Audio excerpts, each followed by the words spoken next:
Marc, aujourd'hui, tu veux nous parler de Gros Minet. Alors Gros Minet, tu connais Titi et Gros Minet, c'est ces personnages qui ont été créés par Fritz Freleng en 1945 pour la Warner Bros, la société de production. Et c'est Fritz Freleng qui a créé aussi La Panthère Rose et Speedy Gonzales. Alors, pourquoi Gros Minet est intéressant? Alors Gros Minet, c'est un personnage fascinant.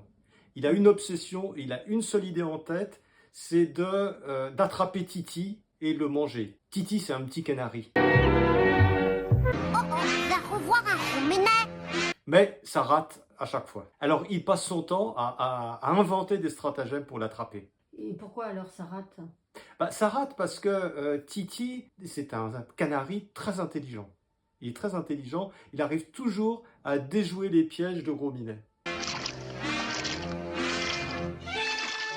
oui, c'est bien un vilain Gros Minet. Et en plus, Titi, c'est un personnage qui a une grande confiance en lui. Il sait à chaque fois qu'il va réussir à s'en sortir. Il est très cool, il est très sûr de lui. Vite délivré, Gros Minet. Et un petit didi. Et deux petits didi. Et trois petits didi. Appuie les petits didi, il est parti. Comment tu caractériserais le personnage de Gros Minet? Gros Minet, il présente des signes de troubles obsessionnels avec son désir compulsif d'attraper Titi. Mais le problème, c'est que Gros Minet, il agit toujours de manière très convulsive, sans mesurer les conséquences de ce qu'il fait. Alors ça le met dans des situations qui sont très dangereuses et souvent très humiliantes. Gros Minet, il n'apprend jamais de ses erreurs. Salut, Gros Minet. Que penses-tu de ma nouvelle cave?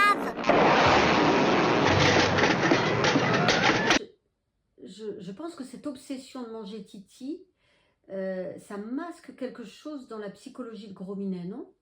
Tu as raison, on peut penser que cette quête obsessionnelle de Titi masque quelque chose de l'ordre de l'angoisse existentielle, peut-être la peur de la mort. Cette frénésie obsessionnelle, c'est peut-être un moyen de ne plus penser à sa propre finitude.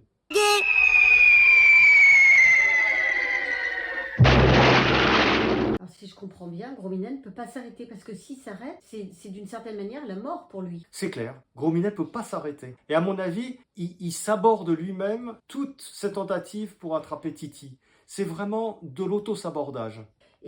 Mais à mon avis, il y a un autre bénéfice, c'est que ça lui donne un but dans la vie. Et c'est quand même bien d'avoir un but dans la vie, non? Pourquoi avoir un but dans la vie? Avoir des projets, oui, mais pourquoi avoir un but, un objectif?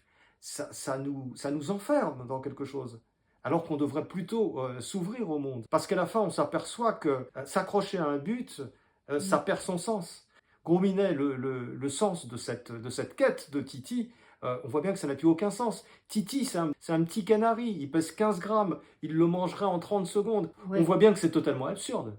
Alors, est-ce qu'on pourrait dire que Gros Minet a raté sa vie? Non, bien sûr, il n'a pas raté sa vie, puisqu'il nous fait réfléchir. Il nous fait réfléchir dans deux directions. D'abord sur ses objectifs, auxquels peut-être ou ses buts, auxquels on s'accroche trop longtemps, au risque d'étriquer sa vie sur des choses insignifiantes, et sur l'angoisse profonde qui se cache derrière tous les petits titis derrière lesquels nous courons. Et surtout, il n'a pas raté sa vie parce que ça fait 80 ans qu'il nous amuse.